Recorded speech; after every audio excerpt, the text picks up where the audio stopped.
lot of times when doctors ask questions, they actually know the answer. It's best if you're just honest and upfront. This is You Heard It Here with Dr. Gary, and you're watching Earwax Removal Vlog number 85. In this episode, we're going to look at a patient who swears they were not using Q-tips.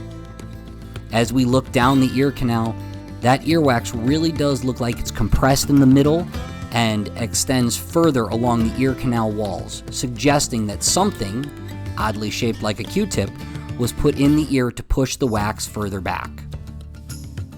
This patient's reporting a little bit of pain and discomfort in the ear, and as we remove that wax, we see some white debris. Now, this could be the sign of an ear infection or something else going on, or it's the end of the Q-tip. Let's take a look and see what happens when we get this all to come out.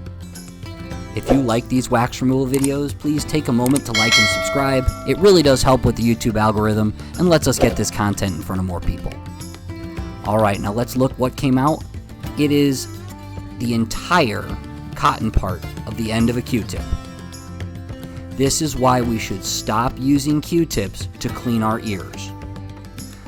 Q-tips are not the most effective way to clean the ears. As we look back in, the eardrum appears to be a little bit discolored, and we are definitely going to be sending them back to their primary care doctor and or ENT just to have that looked at. Again, stop using Q-tips to clean your ears. There are other methods that are much more effective. Now we're going to take a look at the other ear, and that looks much better. This has been You Heard It Here with Dr. Gary. Thank you for watching this short earwax removal video. I look forward to seeing you in the next video.